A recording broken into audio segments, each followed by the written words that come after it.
What's the word, family? It's your boy Jay Mathis and my boy E Staff here. Happy to say this episode is sponsored by Dated Faded Warren. When I tell you, this is a place to be, the shop that you need to be at for your favorite vintage clothes and local brands. BMAC and the DFW team host a variety of events centered around culture and clothing. So when you come to the shop, make sure you tell them at the front, Off the Rip 4 is the discount code, you get 15% off your next purchase.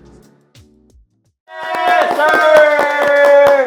Hey man, we back at it again with another episode of Take the Risk. Shout out my boy E Staff, it's your boy Jay Mathis. Hey, when I tell you, you need to like, subscribe, and comment. Hey, share it with a new friend. When I tell you, this is good information, realism. You dig what I'm saying? E Staff, how you feeling? What's going on? Check in with me. Man, when I say I'm overly hyped, Yeah, I'm just for turned sure. right now. My confidence at an all-time high. That's it. We just came back with the team from Atlanta. The What a whole trip. team traveled out. 24 what I hours. mean? You know what I mean? We had a good time. We done turned the city of Atlanta Made up. it happen, Shout out bro. Lou, he Atlanta made. Shout you know out what I mean? Lou. Lou really Made- came through. Made us feel at home. Group so leader. I'm happy about that. So, what you call them? Group Leader Association coming soon. It did. So, real talk, bro. I ain't gonna fake it. I feel blessed. Yeah, no, very, Right. very, bro. I was honestly, after that Atlanta trip, that really showed me how God can work and put you in rooms that you never imagined. And sometimes you gonna be in them rooms by yourself. No, real talk. Right? Like when I tell you, I was looking around, nobody else was in the room when we got that behind the scenes with Club 520. And Yeah, I shout out them big time. Hey, I Shout out they whole appreciate team, Club bro. 520. They the most realest niggas in the game. When I tell you, like, they don't mind sharing free game at all. You feel me? Like the whole team, from Malcolm, from T, from DJ, from B-Hen, everybody, Mike. bro. Like all of them, like willing to just share openly. And to be honest, like being in that room, seeing them in live action, and then it's the fact that nobody else is in there. I felt like, I'm like, man, like, God, you must got me on a pedestal right now. No, real Like, talk. because it's not too many folks that's honestly willing to go under somebody else's wing, like, and be humble about it, and just be open to learning and understanding the game and being receptive to that shit, and then going and taking it and taking off with it, bro. So yeah, no, I feel you for sure. No, real talk. And them just taking time out their day to even just That's it, talk man. and just yeah.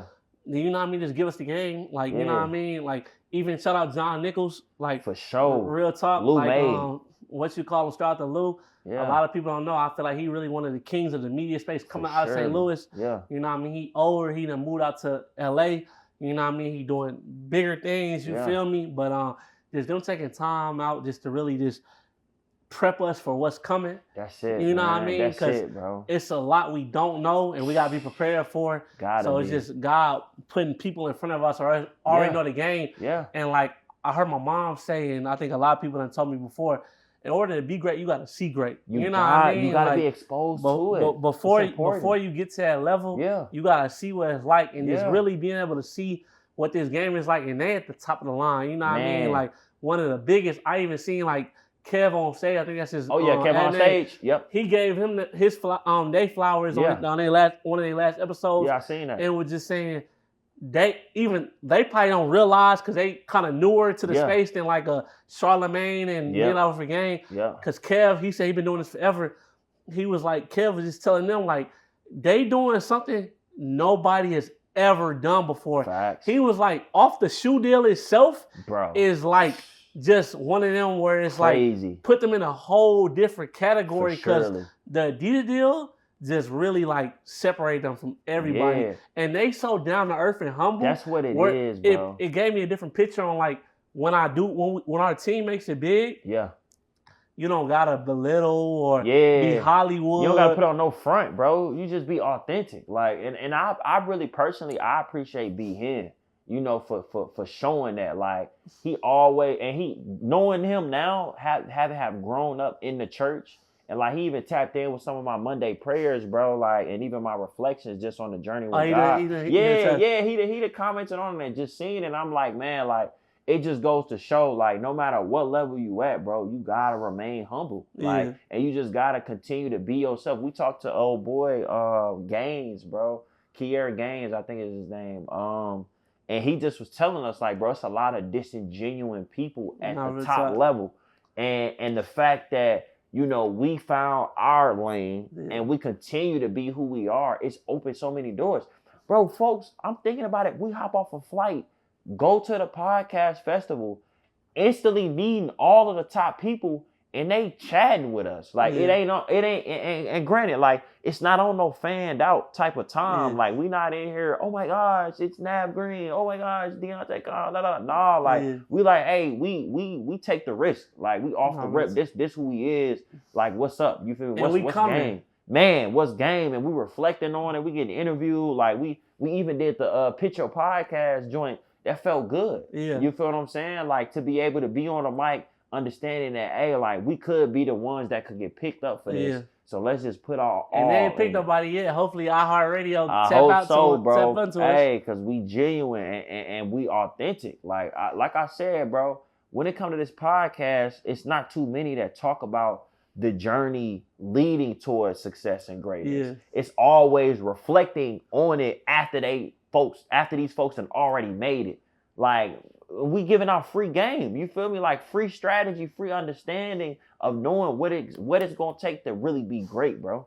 Nah, real talk. It's just being out there. I would say it was just really. I would say just humbling to see because like just being in those spaces and just seeing like 80% of people are just really spectators and 20% really doing it. Yes, and bro. just to know that and being in Gen Z, being under 30. It's nobody like, in that. Where in the it's game, like bro. not that too many people, young people really getting out in them fields and not. confident in themselves to really put themselves in their space to go up. Oh, let me shake your hand. Literally, who you what's are. going on? It's just not realistic. So I'm really happy on that, man.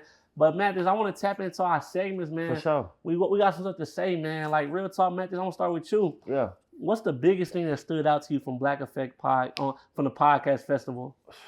I feel like the biggest thing to me was just being able to connect with so many top performing podcasters on a human level. Like they was literally floating around, walking around, engaging with everybody, saying what's up, chopping it up with people and not acting Hollywood. Like it felt like a genuine space where if you a podcaster, you can really go out and get some free game. No, and that's what I'm always about. Like I read Rick Ross' book and it talked about how bosses always remain students of the game.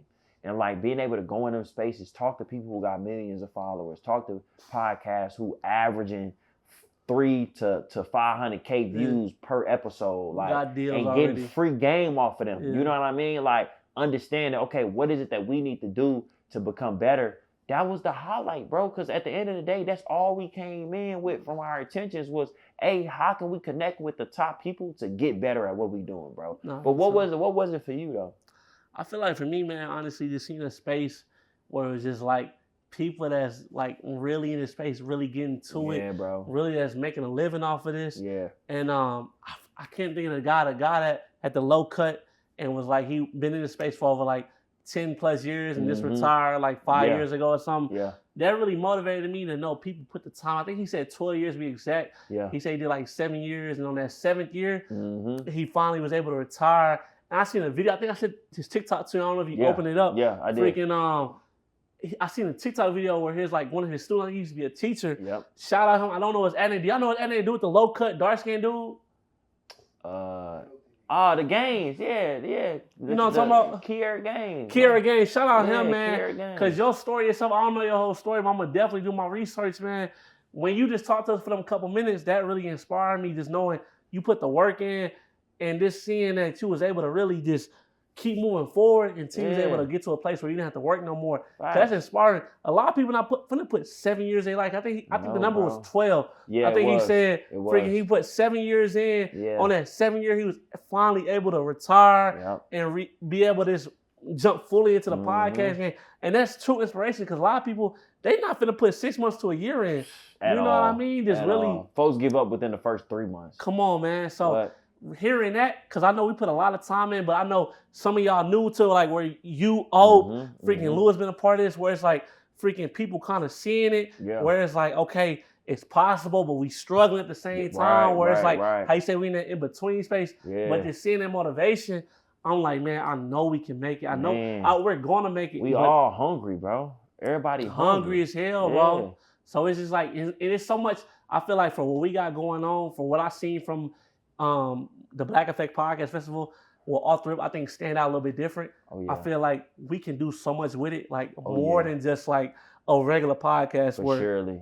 the activations in the event space, I feel like the community we're building is we can kind of hop into any lane, because I think I'm not trying to diss nobody, but I think we're a little bit more special where it's like we can cope with way more people in the way. Way more. And I appreciate our team, bro. Like, we have so many special elements. Like, you got Earl, master of graphics. So anything he put out graphic wise, fire. Yeah. Then you like the floor in general, but also you the connector, and also you the top personality. Like, you're an engager.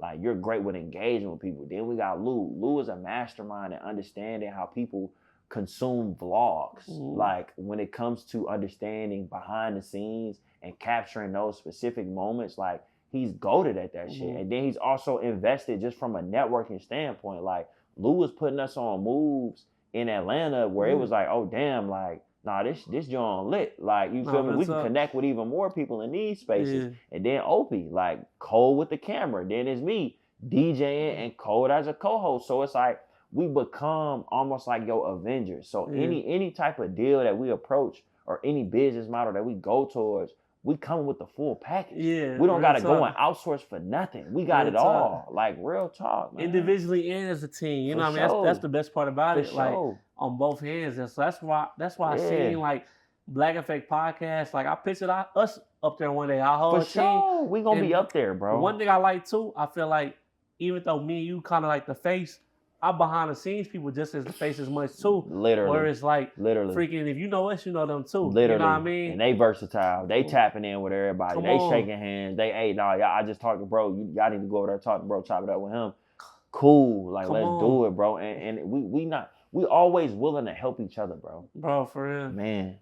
So it's one of them, because like I shout out Lou, because a lot of at names, I ain't gonna fake I'm mistakenly I wasn't getting all of them. Yeah. I was tapping in, but I wasn't really securing on who is this, who's that. Yeah. Freaking Lou in this vlog we just put in his collage, he got everybody at name in the vlog and on the thing. Fact. So that's like something you gotta really pay attention to. People go out their way to make sure we can everything needs to be to get successful. So I really, and like I feel like I'm a person that I capitalize on just knowing like they had to do that, but they did it. You know what I mean? It was so many sacrifices made. I just want to thank you too, bro. Like for just taking a sacrifice. For those who don't know, like each staff, like, hey, I'm finna make sure the whole team get flown out there, make sure everybody got a place to stay, make sure we got a rental, like make sure we all good. That take a lot of like selflessness, because in those moments people can start tucking their pockets. They like, I don't know about all this. And the sacrifices you making regardless of having your bills that you got to take care of, and then the willingness of the team to even go out for just 24 hours, like putting whatever we had to the side to focus on that just goes to show, like, bro, you always need people who are 110% invested in the vision. No, and believing in it as well. You know what I mean? Because I truly believe in everything we doing. You know what I mean? Like, freaking, it's not a doubt in my mind that we're not gonna make it individually at some point. You know what I mean? So that's where I'm like really like on some whatever I gotta do. You know what I mean? And I know vice versa, y'all do the same thing. Whatever we gotta do to make it. You know, it's a lot of sleepless nights. So I think when I came out the plane, I had to go to work 1 o'clock at a double shift. Yeah. I ain't get up till 5, 6 o'clock in the morning. Got extended on that. I ain't get back to the crib till 8 a.m. the next day after we flown back. Yeah. So it's a lot of sacrifice people don't see behind the scenes. Man, that we really put in, bro. Folks be tired. You know what I mean? Sleepless nights. So it's like, bro, whatever. You know what I mean? But I look back, but that's what we signed up for. It's going to all pay off. Because if the work not put in, if it's easy, ain't no story. The results not going to show, you know what I mean? It's not going to show as much as you want. That's why I be thinking, like even your situation, I know the documentary, the book, going to be insane. Yeah, like, bro, nah. Oh my God. Crazy. It's going to be insane. Crazy, bro. Literally. But to hop back into the segment, like, do you think at ATL and this the Black Effect Event podcast boosted the confidence? Like, how did it help you out? I mean, for me, bro, it just goes to show, like, we on the right track. Like, that's what it showed me, because it's the fact that, you know, we're in this niche group as our age group, being what we on, like we're in this space where we're looking to motivate, educate, and inspire. Not too many people in our age group have that energy to go and do that. You feel me? And be out here putting out free game, and it takes a lot of wisdom mutually. That's what we don't pay attention to. Like, you know how much of life we had to experience to just talk to y'all and have this wisdom and reflection. Like, we've had to think very deeply on a lot of circumstances and situations. So it gave me a huge boost, bro. And then for the team, like, we around Club 520. Why would I not get a boost of energy? Like, ain't nobody in the room but us, and they rocking with us. They like, hey, we want to get some motion in Dallas, and we want to work with y'all to do it.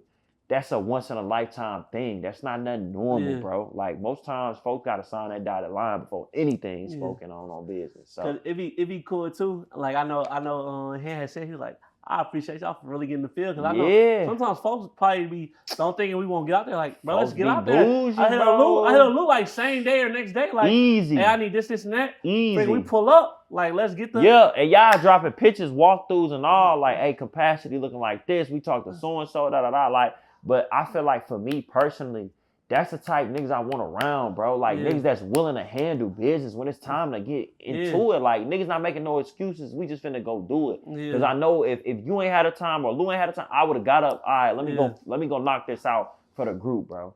So that's one of them where it's like, bro, we gonna do it by any means. Because I think me and Lou was working at the same time. As soon as we got off, we straight there. Let's go handle this. What about you though? Like, what do you feel like was probably like your most confidence boosting moment out of that trip? I feel like how we shined in the whole thing. I feel like we stood out in a way, like where I feel like where people ain't know like who he was in a way. Yeah. But people gonna soon know. Like, definitely got a lot of eyes on us. We had a light on us in a lot of ways, and just I feel like that whole 24 hours from touchdown to night at the club. We wasted no time. We stood out the whole ordeal. For sure.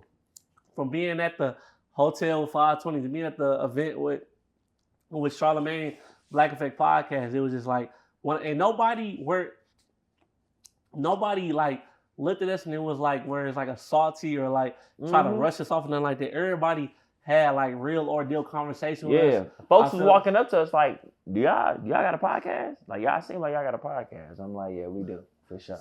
So that's where the confidence come in. Like, I know we in the right direction. Yeah, bro. Where it's like I seen people that I knew of podcast in a way, and they really wasn't on the type of time we was on. Where it's like they hear, but they just kind of, like you said, there's a lot of spectators more than people that's out. Too many, bro. And when we got in the field, I was shocked. I'm like, oh, it's not that many podcasters really in the game like that. Yeah. Like, when you really look at the numbers, like, it was probably like 80% spectators, 20% podcasters, like, on the real. And what I learned too was like, hey, your branding is everything. So if you ever going to any conference, any type of festival, make sure that you got your brand name on your back, so that you're easily identifiable when it comes to being in them spaces. Because that was one of the learning lessons that we had. We like, all right, next year, we got to come with our own OTR, take the risk gear on, so that we're easily differentiated. Because there was so many people moving around, you just didn't know who was who and what was what, bro. Yeah, so that's one of the biggest things I think that boosted my confidence for the most part. Yeah. So I'm definitely happy, I would say. Why does the Black Effect Podcast matter to the culture? I feel like it matters to it because it idolizes multicultural podcasts that touch on multiple segments that are going on in this world, bro. Like, when we were able to sit down and talk to, the shorty who owned that AI company, it was crazy. Like, she like, yeah, I make AI avatars of you and I could post it and you're not there in real time. Like, it's stuff like that, like learning how to leverage AI when it comes to podcasting, like building out, when it comes to like building out, okay, what are our topics going to be for the next 15 to 20 episodes, and leveraging AI, or like having those AI agents to, fine tune our episodes or look at our page, assess it. Like, it was a lot of free game, bro, that was given out. And I feel like that just was what it was. But what about you? No, I feel like why Black Effect Podcast is needed, I would say, the festival, I would say it shows you, like, especially main name, it's a lot of Black creatives. Yeah. Like, and we're one of the people, we're one of the cultures and this races that really make up the space. Like, people might not give us all our credit, but I feel like Black entertainment in any field is what runs the world. Oh yeah, we make it fun. We make it fun, bro. Whatever topic it is. And I know we got a lot of like drama sides where it's like trash podcasts for sure, but you also do have a lot of key podcasts, for Black cultures that really help the community and really want to give back and just really, I think, witness out what the world needs. Honestly, like something like us, we're trying to really picture like our father figures important, especially in the certain youth. Can family and friends hold you back? Real topics kids need to hear, or kids need to really, I would say, just know that it's possible. Yes. Like, you know what I mean? Possible. A lot of times, like, coming from where we come from, St. Louis, people don't know it's possible. Black Effect Podcast, I didn't know, I mean, the festival, I didn't know about that till this year. Yeah. I'm like, bro, I gotta maximize. And you jumped on it, get us out there and just see, you know what I mean? Just being in the rooms is motivational because, like, man, one day I know we can be able to speak on it. You know what I mean? Like, easy, bro. It's just one of them where it's like, and we the next generation, you see, I don't think it was nobody on there speaking that was under 30. Nah, bro. So, everybody was older. And honestly, like, the biggest thing I learned was the importance of just consistency. Like, all of these people have just been consistent. Like, that's it. So, like, with Gen Z, I feel like the thing about it is with us, I feel like everybody is trying to figure out who's going to be the next faces of Gen Z. So, it's like, I feel like that fight for, like, who's going to be the pillar of the pull-up where everybody's trying to grasp onto, and, like, that's going to be real, and it's going to be, like, the voice and gonna be really like real enough to really like I want to invest in them forever. Like that's why I feel like nobody in Gen Z is really like stood out in like a crazy type of way. Like I feel like I give it to like Cosmet. I feel like he's the only person I feel like in our generation that was like freaking he's the one. And then athletes you gotta give it to like Anthony Edwards and stuff like that. But that's a given. I'm just saying that everyday entertainment, I feel like in everyday entertainment, we haven't really locked in on like who's gonna be the next. And even in like movie stars and stuff like that, and like singers and stuff like that. Like you knew Michael Jackson was gonna be the one. Freaking, you knew like Michael B. Jordan and stuff like that was gonna come up and be that guy. But like you look up like Timothée Chalamet, he's a millennial. I'm thinking he's way younger. He's not Gen Z, so you really don't have nobody. The new Spider-Man, he's millennial. So you really have no young actors or young people in the entertainment field where it's like, that's going to be the one we're going to lock on and invest everything, all our marbles into him, and he's going to uplift the culture. Because our Gen Z culture is so like shifted where it's so like, we so brainwashed, people don't know if like they going to fall off the rails. I feel like our generation has become so acclimated with spectating that they don't realize maybe it's going to be me. Maybe I'm that person. You feel me? And like when you talk about those individuals visualizing that they them ones, they that person, there's not enough people in our generation that's looking at they self like, I'm going to be that guy. You feel me? Like, I'm going to be him. Instead, it's, I'm doom scrolling all day, just looking at people building on whatever they building on, being consistent at whatever they consistent at. And it's never a self-reflection to say, okay, well, what am I doing? You feel me? How am I fulfilling this purpose in my life?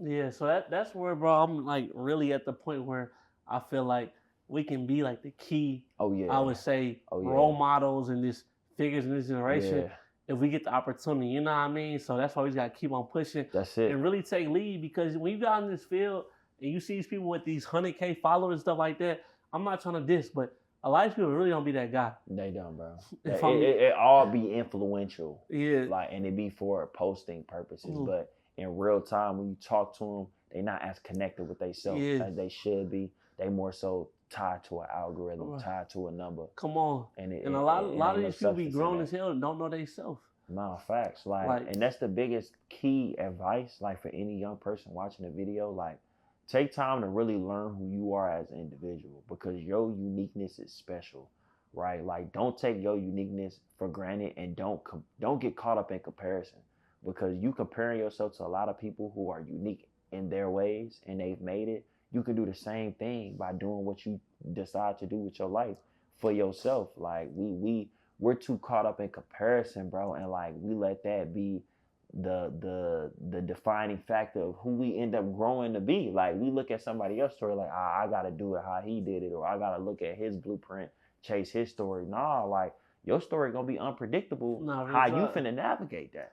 Cause shout out Michael B, like he say, it's one view at the mountaintop, but it's 1,000 ways to get there. It's 1,000 ways to get there, bro. And people don't really realize that a lot of times, cause especially I think the older generation, they always think it's like one way. Like a lot of people that be stuck in like that 80s, 90s mindset, it's 2026. It's not no go to college and get a corporate job and you just work there for 30 years and freaking you got the big car, the nice car, the BMW and big house. That's extent. If we can run nowadays, like bro. It's gone. Yeah. Like it's no ideal way to get there anymore. So we really gotta just lock in with what God gives us on the path and really just go from there. Like we look up to a lot of people, but I know we're not gonna get there the same way as a 520, as a Charlemagne, as a Gillian Wallow. Like freaking, I know we gotta go through our own trials and tribulations and work out the kinks ourselves. And I kind of like that too a lot of times because it's mysterious. Like,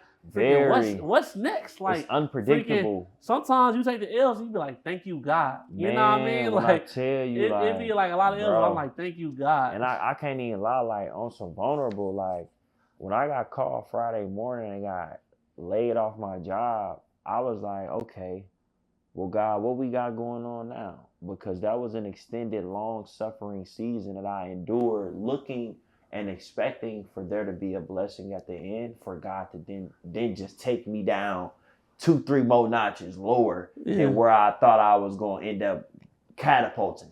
And then that's when I started to self-reflect and say, okay, well, what do you have? What are you producing from yourself that's going to give you stability? Because too many times we're depending on somebody else to give us stability and to guarantee us safety and financial stability, when we need to look at ourselves in this day and age. Like, am I getting to it as an individual? What do I have to show for myself? Because if I ain't got shit to show for myself and I'm dependent on this job, that ain't, you ain't got nothing. Like, you depending on somebody else decisions every day. You feel me? And they can pull the plug at any moment.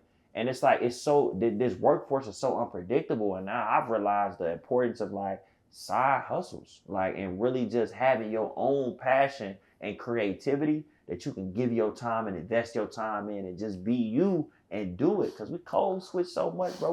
We not ourselves. Sometimes we work at the job, bro. And I even hit that midpoint in my life and my professional career where it's like, bro, do I fake the funk to play this game, or do I remain true to myself and just allow for the real ones to see that and appreciate that and give me an opportunity? You feel me? Because sometimes we be so, bro, sometimes we'll fake who we are just to gain an opportunity, just to get a job that's paying more money.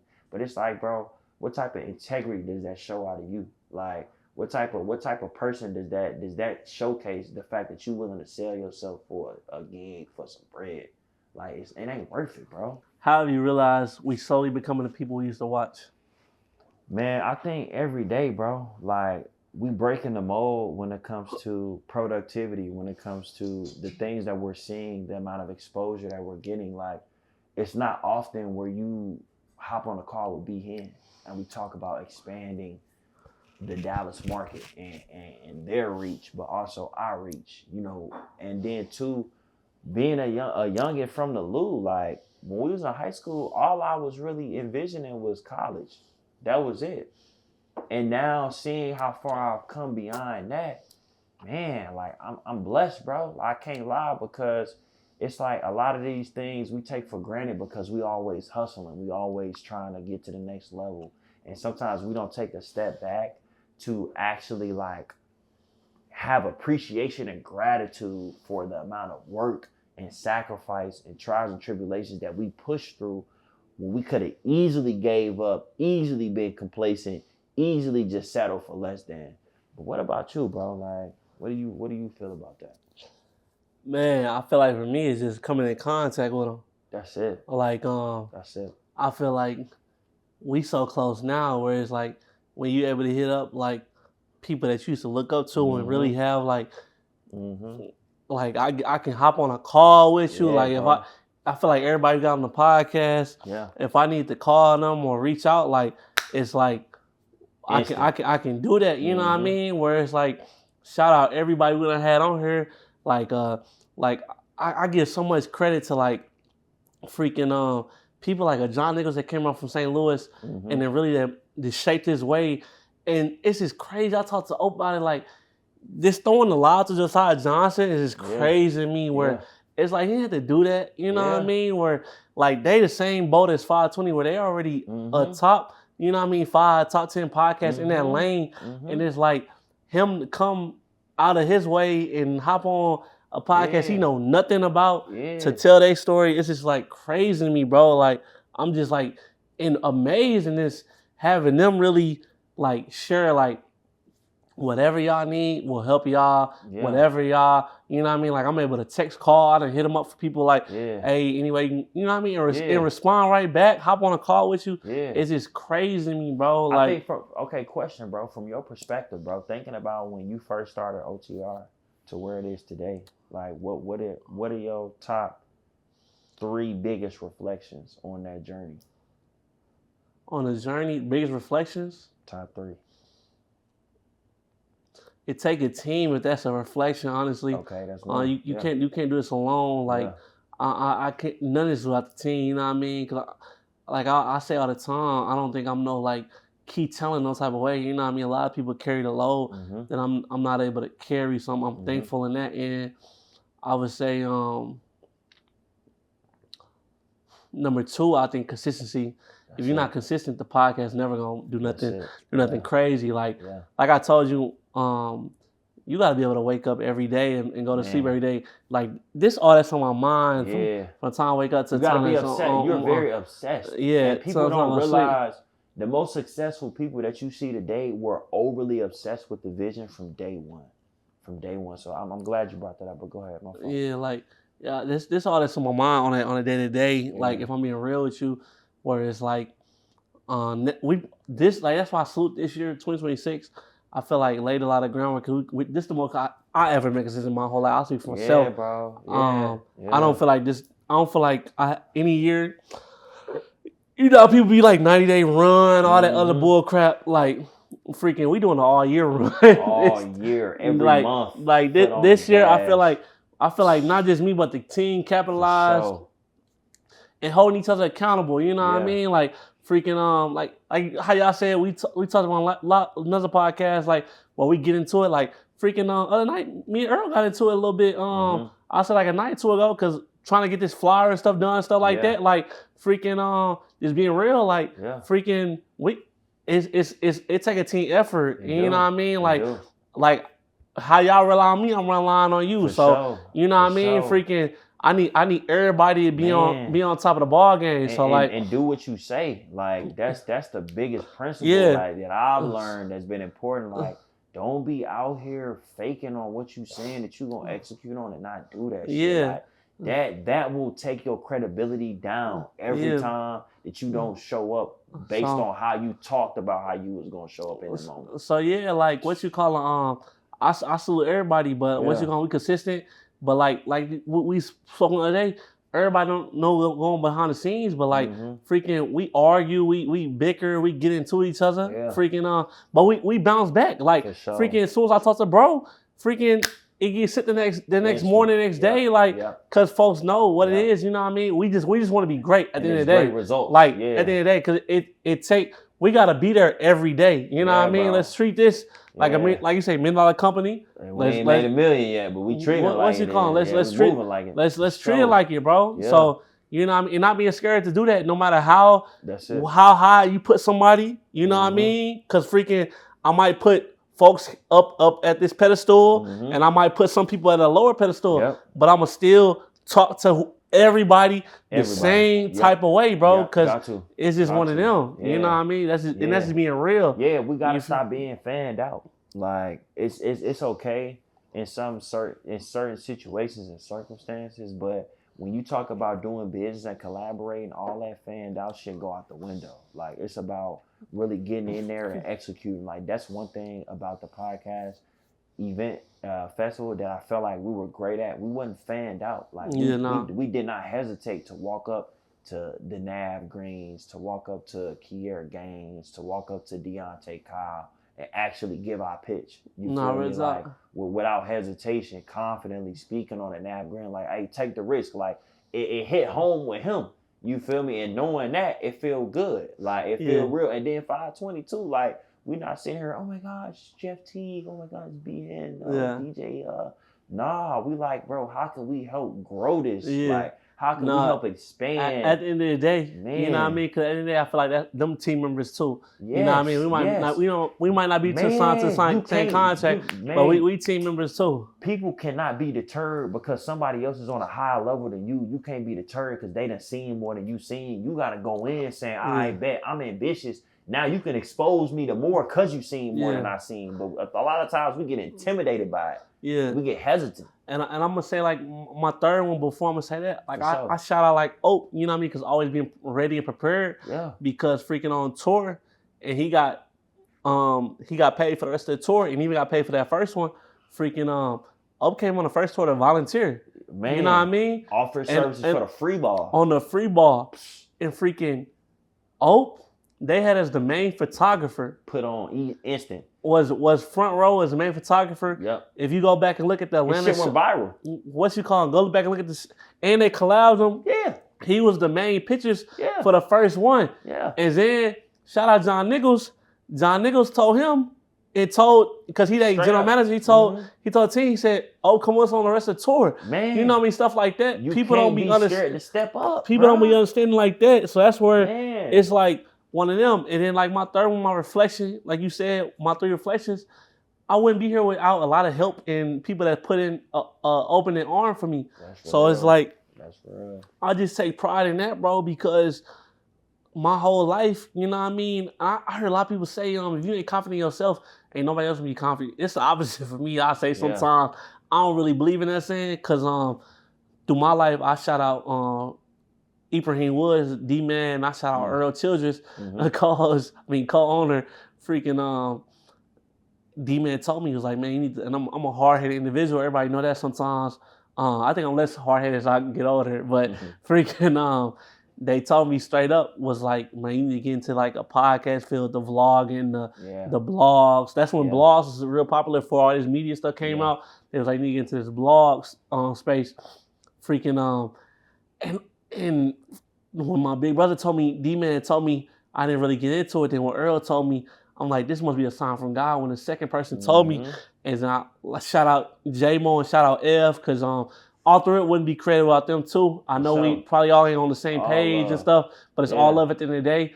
I give nothing but praise to them. Freaking they were part of the foundation. I hope y'all come to the live show on June 27th. You know what I mean? Hope y'all come show love, get some pictures. But now, I say I ain't doing this for my homies. And when I say just all them people that align this, the last couple of years, you done came into my life and just really, I think, boosted this in so long. Not even think, but just I know that helped take this to another level. It couldn't have been took with just me. I'm just like, you know what I mean, learning from you because you're so well spoken and educated on a day-to-day. I'm just like, you know what I mean? Even my family, and I thank God for my parents because I don't come from like a hating parents where it's like, freaking in basketball, it started young with a lot of people where it's like, freaking, you need to be taking more shots than so-and-so, or you need to freaking, when they pass you the ball, shoot the ball. Freaking, don't pass it. My parents could be like, Matt is over-talking and he's carrying the podcast. When I say they talk so highly of you, like my mom and dad love how you do the daily prayers and the Monday prayers and all that stuff, bro. I be seeing her comment on your stuff. And so it just really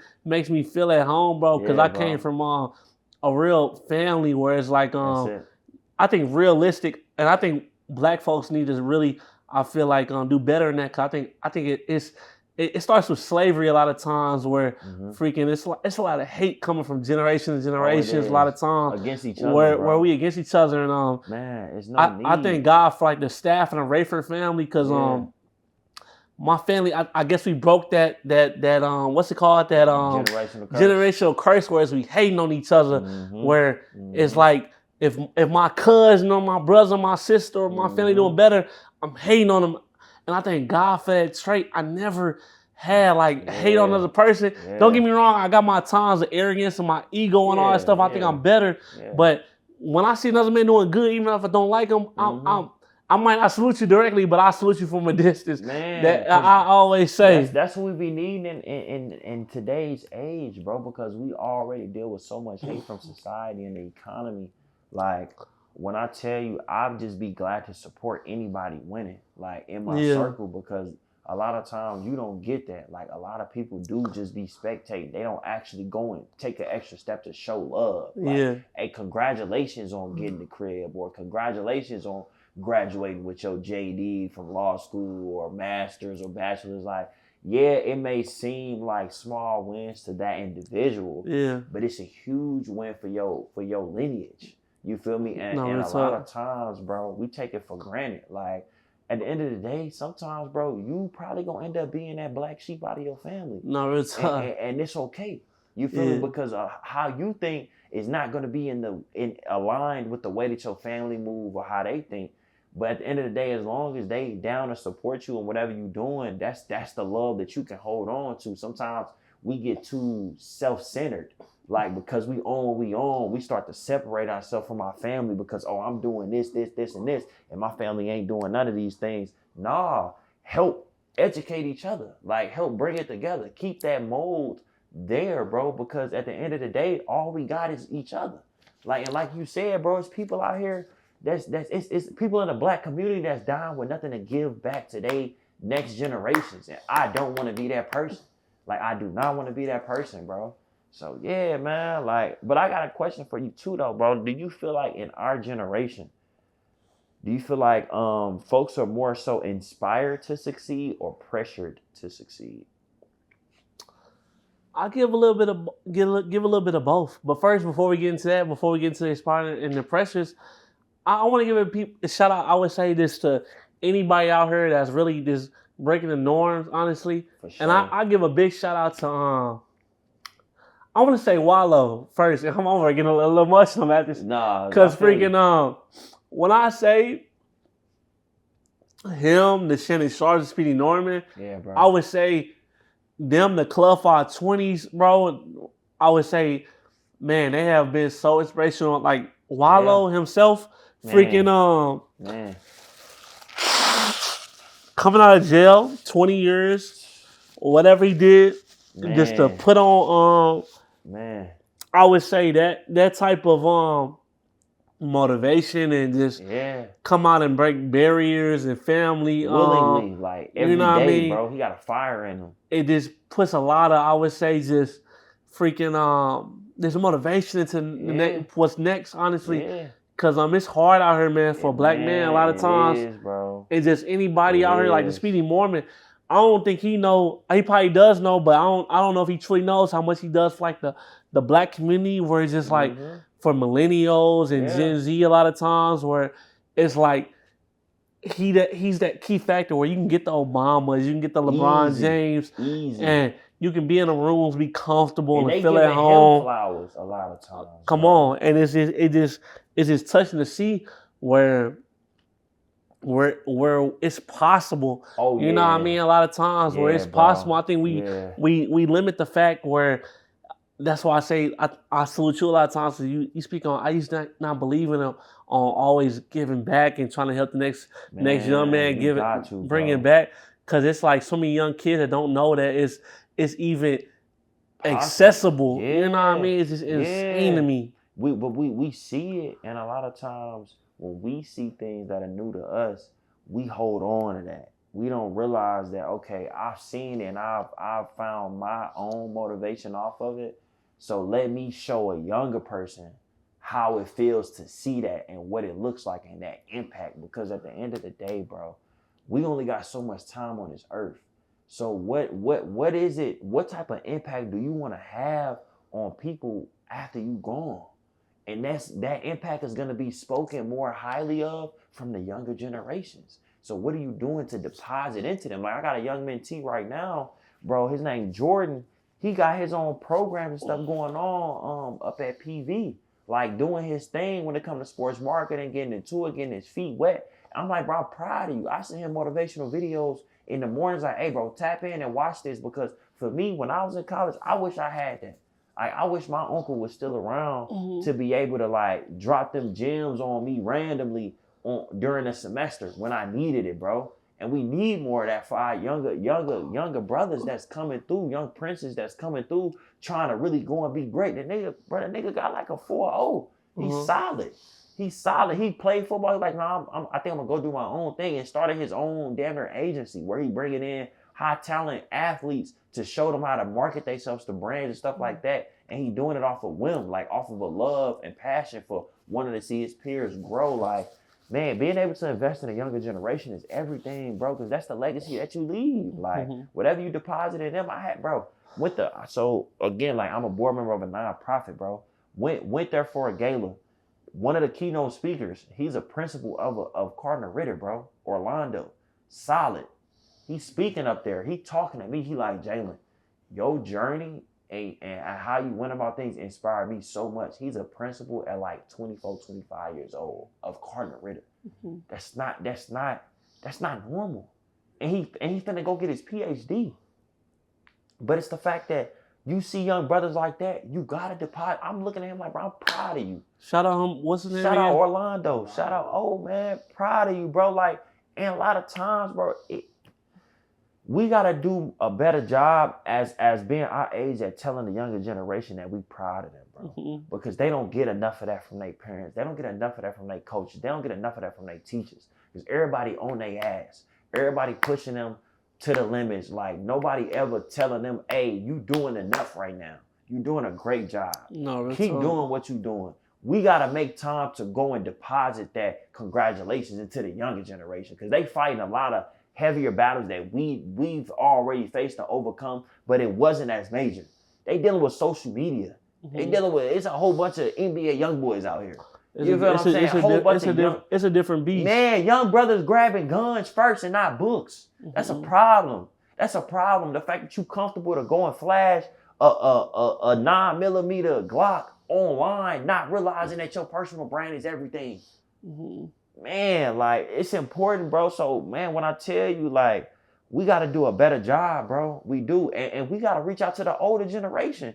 We don't have too many conversations with enough OGs. And they got the game for real. Because we so stuck in our ways. We feel like, I'm going to figure it out for myself. No, go and talk to that old head that's 80 years old that have been through it already. That have seen it all. That have retired cooling right now. Go talk to him. Because he got game for you. For real. Man, it's been times when I've been down and out spiritually, and I went and called OGs. Hey, I need prayer right now. Can you pray for me? That take a lot of humility. That take a lot of selflessness, because we be so hard on ourselves because we feel like we got to pin it on us. We feel like I got to figure out for myself. We got to get out of that, bro.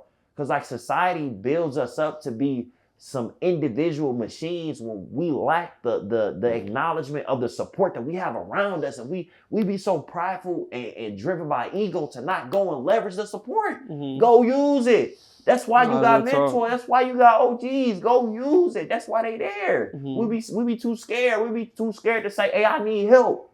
That's our problem. We don't want to say, hey, I need help. I got it. I'm going to figure it out. I'm going to do it. No, you don't got all the answers. You only know what you know. No, we got to do a better job, man. Hit your segment, Matthew. For sure, bro. How do you feel like we normalize functioning in survival mode? See, I ain't gonna fake it for myself. I would say, still functional in survival mode. Still, for sure. I would say sometimes I've been blessed. I ain't really had to hit no survival mode in a way. Yeah. You know what I mean? Where I always had a helping hand, where people really always catered and took care of me, if I'm being real. So it was never I'm just down and out. I gotta do this and that, just to make it through the next day. Yeah. I done had definitely hard days for sure. Yeah. I would say definitely some days where it'll motivate the next person. Yeah. For surely. But I would say I always been functional. Yeah. In a way. You know what I mean? What they say, I always had a lifeline. So always. That's real. You know what I mean? And I salute the people that get it every day and don't have no lifeline. Man. You know what I mean? Man. It be like that sometimes where it's just you. Yeah, it's just it's you. Just so you. I never truly experienced that in a way because I had my mother and father where I didn't even have to hit up nobody outside of them if I needed something. You know what I mean? My mom and daddy was gonna take care of it. Yeah. Regardless if I had it or not. You know what I mean? Still to this day, I ain't asked my parents for nothing since I was 18 years old. That's but real. Freaking, there's a lot of days freaking my mama and my daddy might send me some money just off the strength, just off the love, off the help, and just accept. You freaking, just I just want to get you lunch or something like that. You know, I'm just to be nice. So well, to answer your question, I can't even answer it fully because I never experienced it. I feel like, and I'll give you a different perspective. I feel like it's been normalized by the school systems of which we've been put into, right? When I say that, survival mode for a lot of people comes from being in school because at 12 a.m. on Sunday, something is due.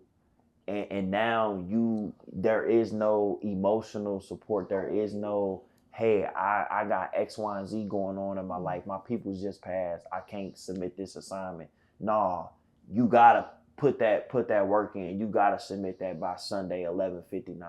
And so that becomes normal because we deal with it from the time which we go through kindergarten all the way through college, all the way through master's, PhD, all of that. So the school system is what enables that normalization of survival mode. So it's the fact of how do we get out of that psychological cycle and understand that, okay, in the school system, these people are basing me, engaging me off of a numerical value. Either you got an A, a B, a C, or D, or an F. So between a C and an A, you're a success. Between a C and an F, you're a failure. But that does not mean that you're a realistic failure in real life.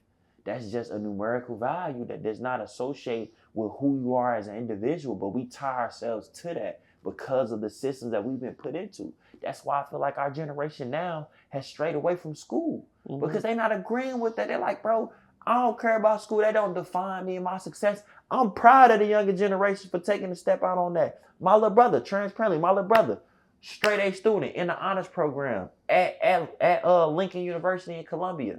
He said, I don't like school no more. He been saying he ain't like school since kindergarten. He dropped out. But what does he do? He becomes a car salesman at Maserati. He becomes his own entrepreneur. He said, hey, Jay, I like content. Let me create content. Let me get on YouTube. Let me put some stuff out. And he's doing it. He's finding himself because we don't got to attach ourselves to school to find ourselves no more. And the younger generation is realizing that, bro. So I feel like now it's become a uncommon normality to not go the school route. You feel me? Because that's just a system that normalizes survival mode.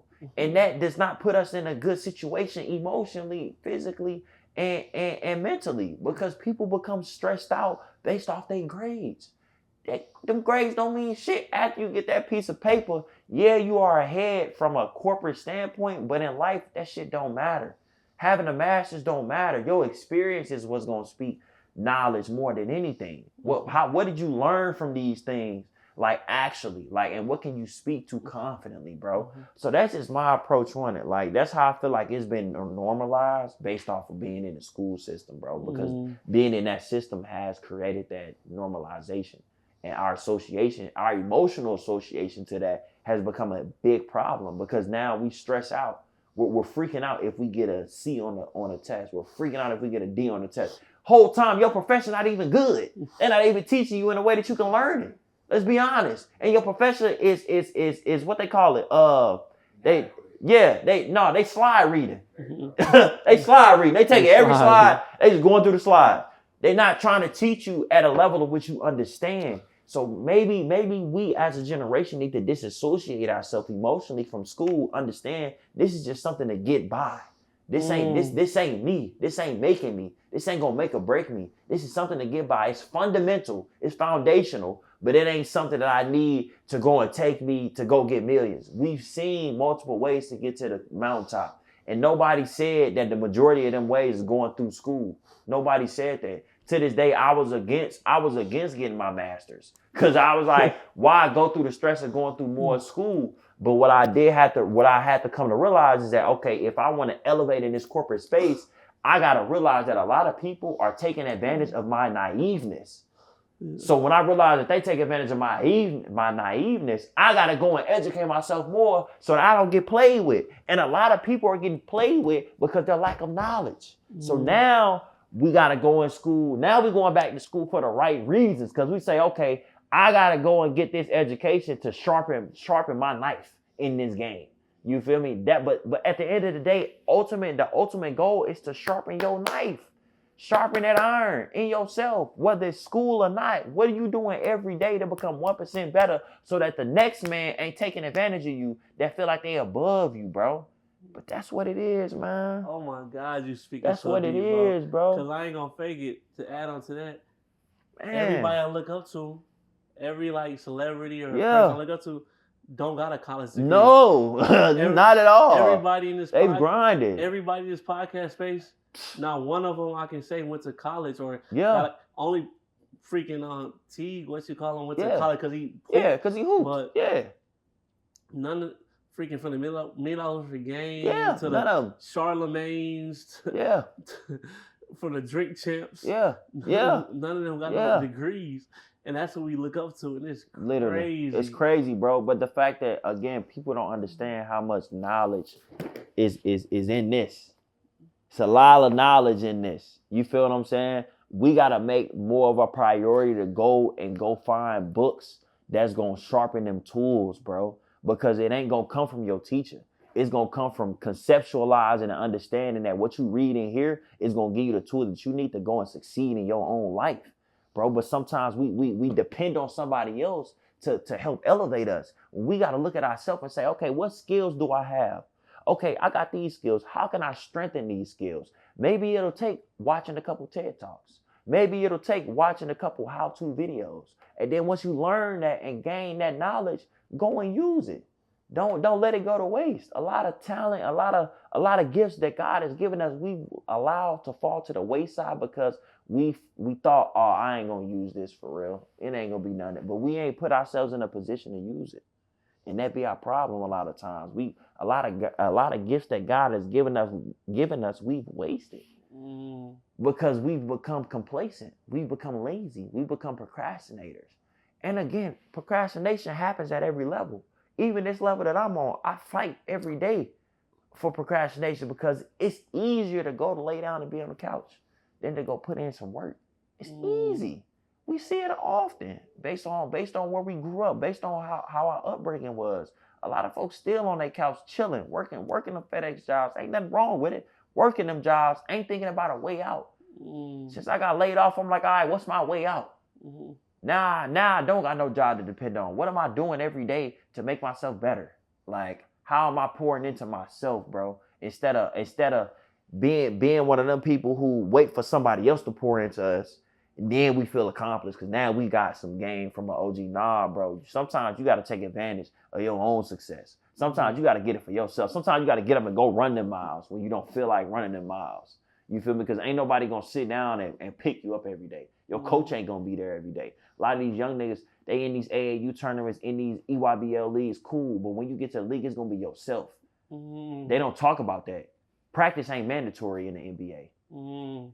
You got the whole 24. You only obligated to go to practice 3-4 times out the week, however many times your coach tell you need to. That's only 2 hours out of your whole day.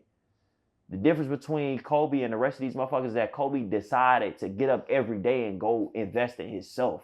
Go get up and get in the gym for 3, 4, 5+ hours. Ain't nobody tell him to do that. Sometimes we be too fixated on waiting on somebody to tell us what to do instead of going and doing it for ourselves, bro.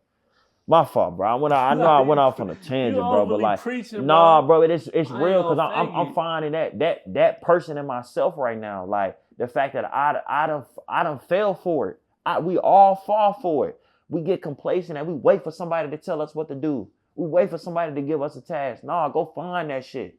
Go figure it out. Go figure it out for your damn self. Add to the mission. Man, go figure it out. Like, because if we want to really be great, what are you doing? How are you self-assessing in order to be great? That's the only way you can be great. Is by becoming a master at self-assessing to see, okay, what am I doing? And then how is that gonna impact this world? One of my mentors, VP at AT&T, told me, he said, yeah, I hear you want to get your master's, but it sounds like you in the now. What you got to look at the industry for what it's going to be in the next 10 to 15 years, and then get your master's based off of where the industry is going, not where it's at right now. So maybe we got to self-assess and say, okay, where is life gonna take me 10 to 15 years from now, and how can I do things now to help better that story 10 to 15 years down the road? You feel me? And I appreciate our group and our collective unit because we all looking to be better in some way, shape, or form, bro. That's the real key to the game. How can I get better every day and not have to depend on somebody else to make me better, but do it in a self-assessing way, become a self-engineer? No, real talk. Because you ain't lying, like, freaking on, like you say, yourself. And I know at the end of the day, people don't realize if you don't get better, the team gonna leave you. Freaking, I used to run with Lou every week. Freaking Lou running gone 5-10 miles. I can't keep up with him, so he left me. That's an example out of life itself. Like it is, bro. When people we can't work out together no more because I can't keep up with no 5 to 10 miles. That's just being real. Freaking in life, when you not where the team at, the team gonna leave regardless. And where Matt just speak on all this and something like you say, just what can we do as individuals? Yeah. Don't just watch your partner work. Man, see what you can do to add to the mission. That's why, like, when I say like freaking, I don't got no crazy skill or whatever. Yeah. So I gotta be on point. Yeah. Every day. Yeah. I don't got no time to miss no calls or miss no texts, stuff like that. Cause I gotta be on point. What can I do? What can I slide into? That's it. To freaking better and be around so I can make stuff work. You know what I mean? What can I be of value? Yeah. Because at the end of the day, if Eric Stafford don't keep evolving and bettering myself and add value to myself, I'm going to get left. And that's just a realistic fact. Like, freaking folks going to leave me. So I got to keep on going. Because at the end of the day, everything we do in life is in it. That's not a transactional thing. That's just reality. It is, bro. Freaking, it is. Where if you don't grow in your marriage and your friendships and your schoolwork, and at your job, whatever you got going on, if you're not involved with the company or whatever's going on, you're going to get left. Instantly. Like, and it ain't going to be no looking back. That's what you call it, because everything takes growth. Your friendship, you think because you knew somebody since you was 5 years old, that it don't take growth. It takes growth to maintain them friendships. So I feel everything Matt is just saying, bro. When I tell you. I'm one person.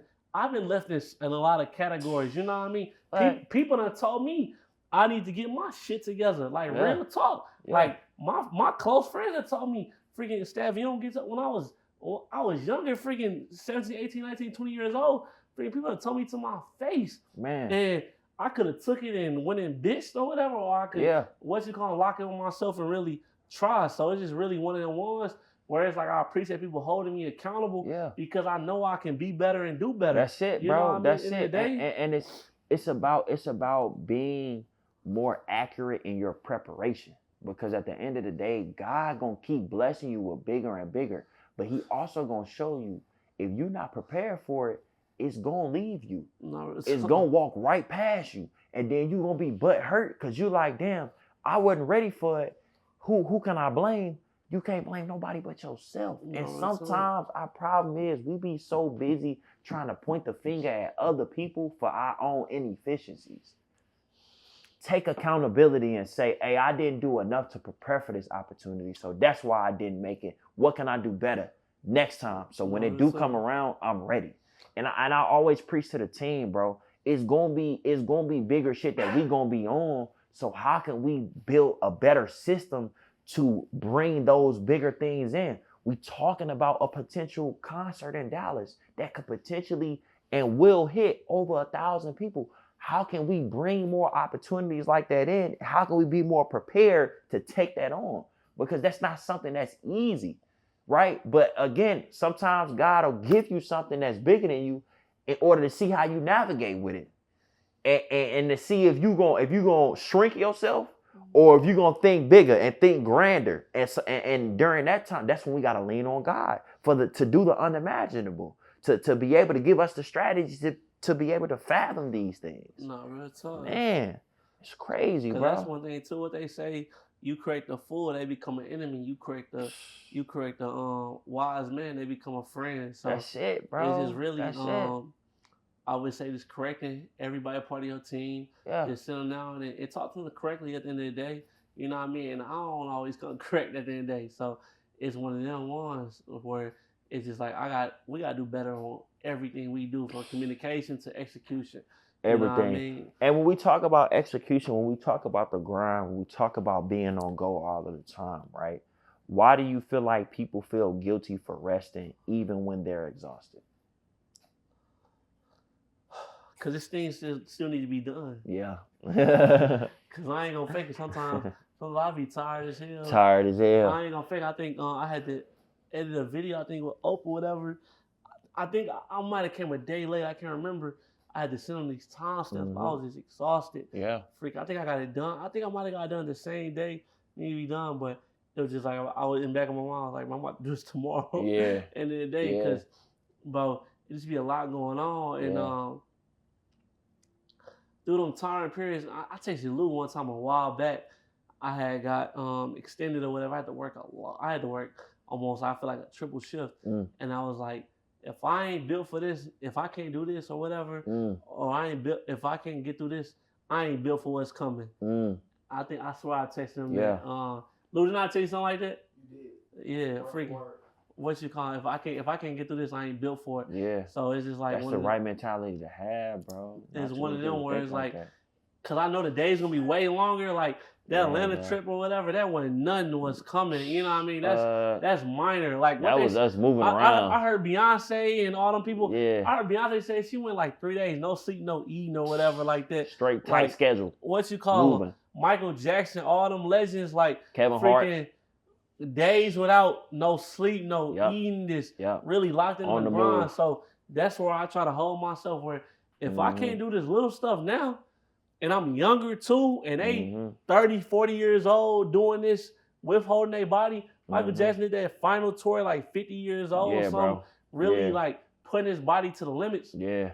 If I can't do this now at 20 years old, freak, I ain't built for it. Yeah, so, I feel like people feel guilty because they feel like they're missing out on something. Yeah. And ultimately, you're not missing out on anything. I feel like it's just how much are you willing to sacrifice? Yeah. That's the real question. Like for your dreams, for your aspirations. And sometimes you got to really ask yourself, like, how much am I truly willing to sacrifice for this? Because in moments when even me, like when I do get overwhelmed, I get tired, or like, every Friday, I know I gotta post a DJ mix. Sometimes that shit don't come to me how it need to, and I'm sitting there frustrated on Wednesday, like I don't know what I'm finna post. You feel me? But I think it's times like that that really build the character and really build that endurance to say, okay, let me not take this for granted. Let me just do some more research and figure out a way. Although I'm tired, although I don't feel like doing it, I'm gonna be proud of this down the line. Yeah. I'm not gonna be proud of it right now because I'm tired of shit. But down the line, I'm gonna appreciate the work that was put in now. And a lot of times, bro, no matter what age you at, bro, it's gonna be a lot of sleepless nights. No, like the real question to ask. I missed out on one night of sleep. I swear on everything I love. The last 2 months.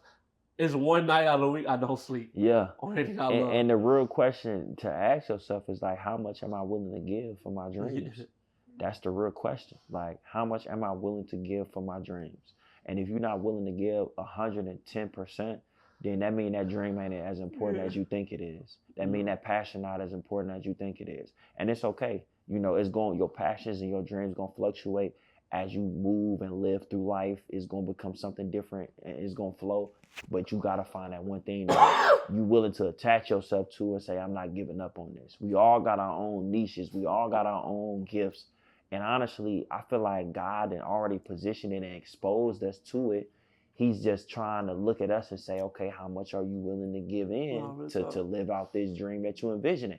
I've written down 10 manifestations of things that I want to happen in my life. And it's random shit like world-renowned DJ, fragrance company owner. I want a fat crib, 4-car garage, whatever. I see it. So me looking at it, visualizing it, and then me getting laid off, I go back and look at the list and I say, okay, how can I not let this current situation stop me from getting to where I want to go? Mm-hmm. Because some people give up when their current situation makes their future look shaky. People give up. And those be the moments where you got to hone in to yourself, your true inner spiritual warrior. We all have a spiritual warrior. When your flesh gives up, but somehow you moving and living and waking up every day trying to figure it out, that's your spiritual warrior chiming in. How do I continue to strengthen that in the midst of times when things look bleak, look gray? Somebody told me this. I think I seen it in a sermon. It was talking about how do we focus on God's promise when our present doesn't look like what the promise is telling us? Mm. And that's something that I want more people to think about. When your present doesn't look like what the promise that God has given you and spoken over your spirit looks like, how do you find a way through? Right? And that's the hardest thing ever. Because like I was talking to Ope, he was like, bro, it's all about your flesh. Not falling for your flesh, but falling for your spirit. What is my spirit saying in this situation versus what is my flesh saying? And a lot of us, we dealing with a lot of spiritual warfare. Mm-hmm. A lot of spiritual warfare. And I'm glad, and again, a lot of y'all don't know, Eric dropped a prayer at like 2 a.m. He was like, bro, I'm thinking about the team heavily. I feel like we all dealing with our trials and tribulations. It's weighing heavy on my heart. And my mama was like, sometimes God will wake you up with something on your spirit. And sometimes all you can do is pray. So a lot of times for people who dealing with a lot of trials and tribulations and a lot of weight in their life, keep praying. Keep praying and keep moving. I told myself that. I got laid off Friday morning. Don't know what outcome is going to look like. Got bills still coming at me. Don't know how I'm finna pay them. But at the end of the day, I can't be in the house soaking in that sorrow. I got to keep moving. I see my nigga Lou running every day. I'm like, all right, let me get out. Let me go run. Let me go move. Motivation. Let me go move my body, bro. Because at the end of the day, you got to keep moving on that. Because God promised it's going to take movement. It's not going to take it. It doesn't look like stagnation. It doesn't look like being still. It looks like continuing to develop, continuing to grow, and finding ways to find a way to grow. Mm-hmm. Sometimes that's a struggle for a lot of us, finding a way to grow when you don't feel like growing, when you want to stop, when you want to give up. You still got to find a way. I'm like, man, all right, let me search. Let me go find out where God at so I can continue to move on whatever it is that he promised me from the get-go and whatever vision that we got, bro. But at the end of the day, it's going to come down to how important is that vision and does right now the sacrifice that you got to make, is it going to be worth what the end goal looks like for yourself?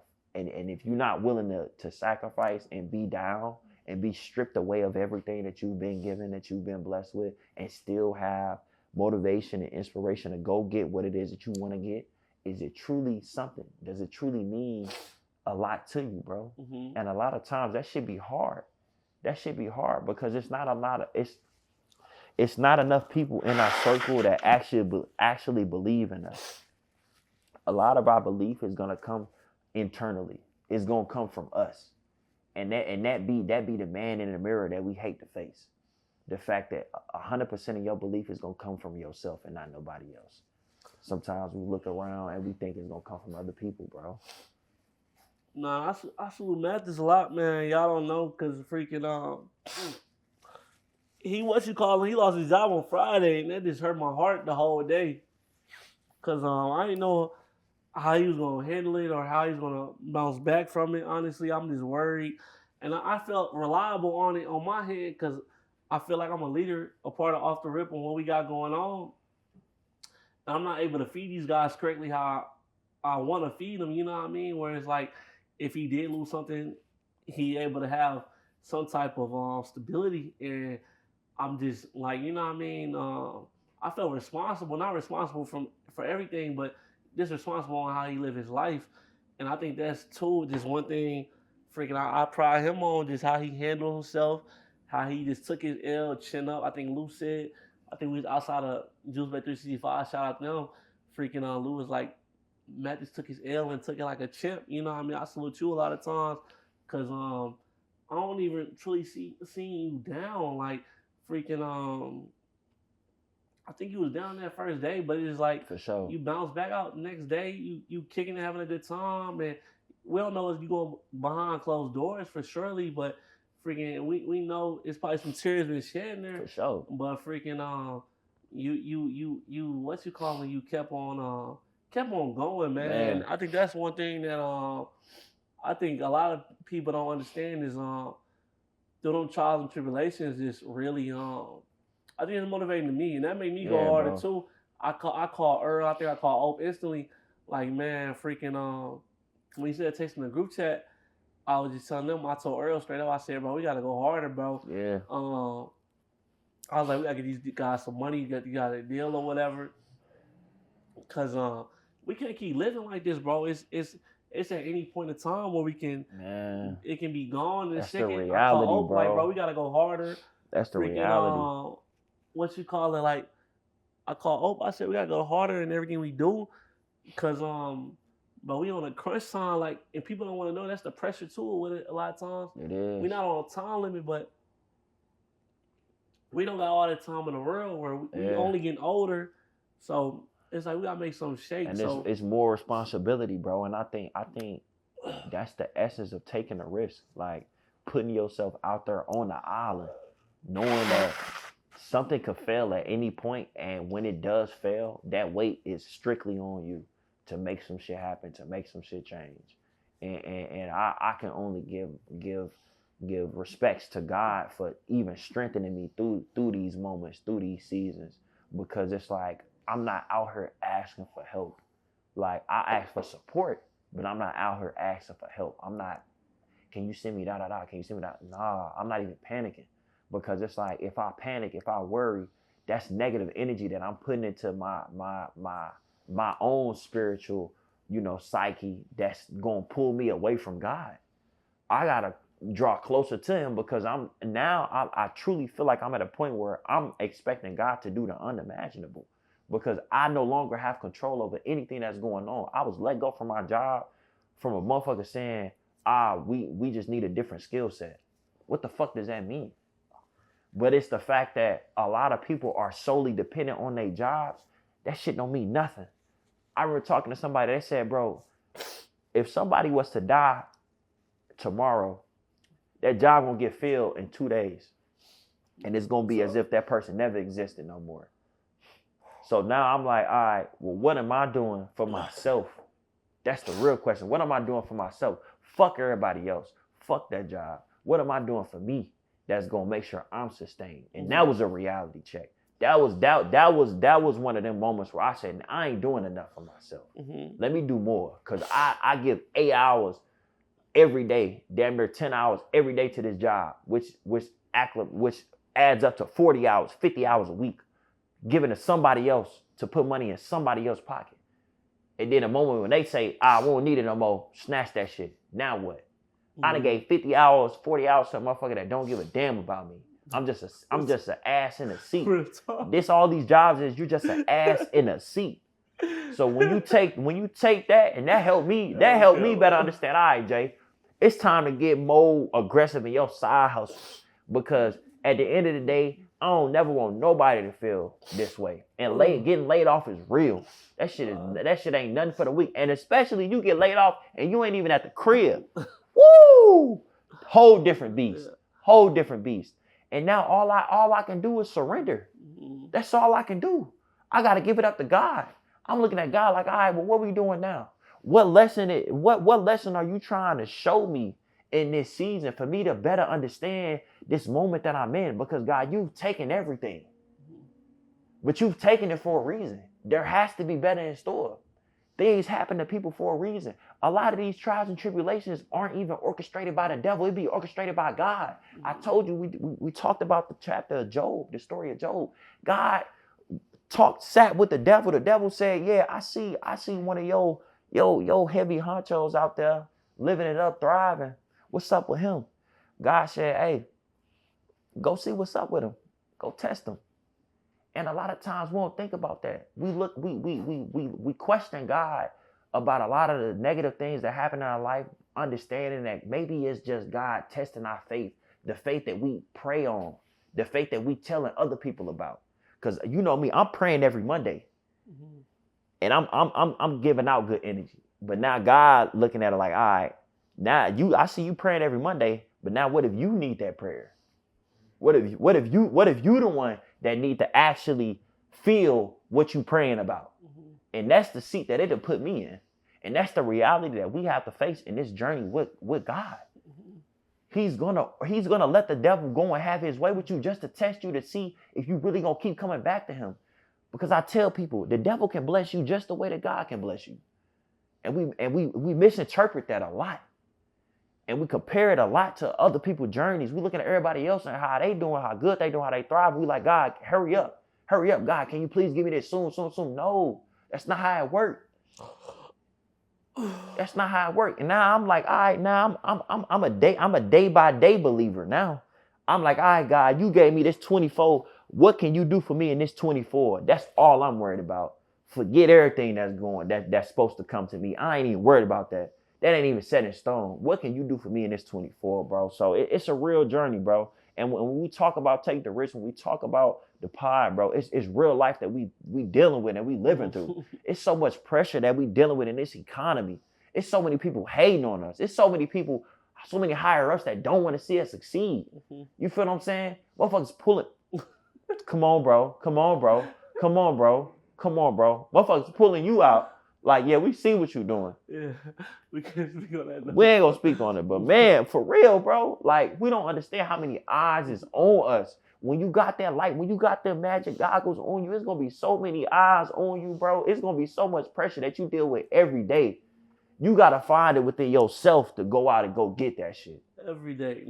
Every day, not even one day out of the week, every hour, every minute. I gotta find a way to keep myself motivated.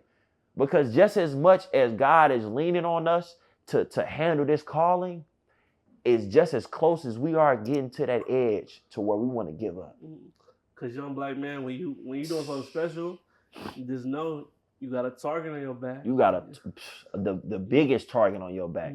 Biggest target on your back. You better know, young man. And when I tell you, when you got something good going for yourself, you got a target on your back, your own con. Don't want to tear it down. Man, every day I wake up, I say, all right, how can I get stronger in this battle? How can I continue to sharpen myself? That's why I go to the weight room. That's why I go run. Because it's like, I got to prepare myself for these battles. We want to get the $1 million. We want to get the deals. It's going to be even bigger battles that we're going to have to face at them levels, and even bigger defeats that we're going to have to fathom and take on the chin and be like, all right, cool, we finna keep it going. It's all right. Maybe, and it could look like, we had to say no to $1 million deal. We had to say no to this brand, one of the sponsors for the rest of the year, because they don't want us to be who we are. They want us to change our principle and the way that we move in order to be acceptable in their eyes to get a deal. Hell nah. It's going to be things like that we're going to have to say no to that could change our life. But it's the fact that, are you going to keep your integrity, or are you going to fall receptive to what the devil is trying to play with you and give you because it's quick, because it's instant gratification? We got to be in it for the long game. And I know for sure this team is down for the long game. We've been grinding every day, and it's going to pay out, bro. It's going to pay out. Every sleepless night, every time we get on the phone, we get into it, I don't even give a fuck, because I'm like, it's going to pay out at the end of the day. And we're going to see that day. I don't give a fuck if it's 10 years from now, 20 years from now. Man, God had chose people when they was 80 years old. God had picked people, tapped people on the shoulder when they was 90 years old and said, hey, it's your time now. So the real question is, how long are you willing to wait? That's the real question. And be okay with that patience. And be okay with that waiting period. Because, man, he done took me through seasons where I thought my waiting was done. I thought he was calling me in the game. I'm like, hey, all right, cool. You finna tap me in. Crunch time. Fourth quarter, boom. Hell nah. He like, nah, never mind. I lied. More waiting to do. So when are we going to accept the fact that God is in control? We have no control. We just got to sit back, keep moving wherever he's telling us to move, but we got to sit back and be patient. Because our generation, bro, we be too quick to take control, bro. And that's our problem. Man, this joint went off a tangent way beyond what it was supposed to be, but I needed this conversation, bro. I genuinely needed this conversation. I feel like the people need this, honestly. For sure. They need to hear the real. And I feel like a lot of people not speaking on stuff like this. I bet you ain't nobody under 30 speaking on what's really been happening. Honestly, I can barely open up my eyes right now. I'm hurting so bad right now. When I tell you, bro. But hey, with that being said, man, we gonna end it on a real note. Honestly, like, understand that this journey, this life ain't easy, but it's worth it. It's worth it. It's gonna pay off in the end. Everything that you envisioning, that higher self that you're envisioning right now, you're gonna achieve it. It's gonna take sacrifice. It's gonna take doing things that you don't feel like doing. And it's gonna take work. You gotta get up, you gotta do it. Nobody else is gonna do it for you. But that's what it is, bro. Staff, you got anything else? Straight up, I'm gonna say it again, man. Young black man, you know what I mean? All ages is a target on your back when you're doing something special, when you're trying to do something right, man. Sure. I'm just teary-eyed right now because, you know what I mean, we done went through it in our own life. You know what I mean? When people see you doing something special, when they see you got a lot on your back, it's gonna be a lot of hard days. A lot of hard days, man. It's gonna be a lot of hard days where what you call them? Yo, people that look just like you, you know what I mean? It's gonna target you. Yeah. It really make it hard for you. Yeah, honestly, but you gotta keep on going. That's it.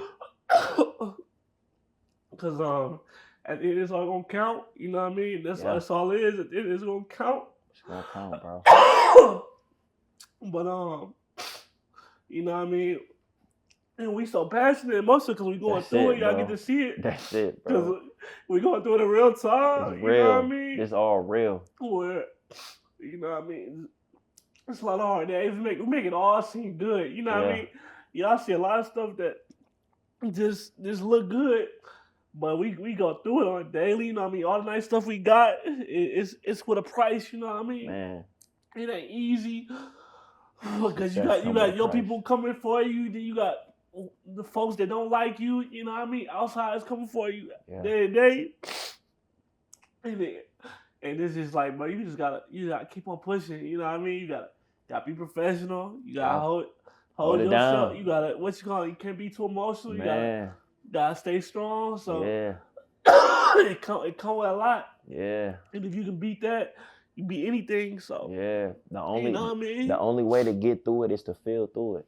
So don't suppress nothing like E-Staff be saying, bro. He always tell us, he like, yeah, bro, I just need my 10 minutes. I'm gonna get my tears out, you feel me? But then after that, we on to bigger and better. So hey, don't be afraid to just release, you know, let them tears out, let them joints flow. If you dealing with a lot, it's okay. Get in therapy, you feel me? Like, go and find help. You're not alone in this fight. We all going through something. We all got our own battles that we facing. But at the end of the day, God is greater. You know, God is going to continue to prosper us. I always lean on this verse, Jeremiah 29:11. For the plans I have for you, plans of hope, plans for a good future, plans to prosper you. You feel me? So at the end of the day, if God is telling you that he has positive in pursuit of your journey, understand it. It's going to be better in the end, bro. It may look nasty now. Just get through that. It's just a season. Trouble don't last always, as my granny would say. But hey, with that being said, take the risk. We out. Let's go. Yes, sir.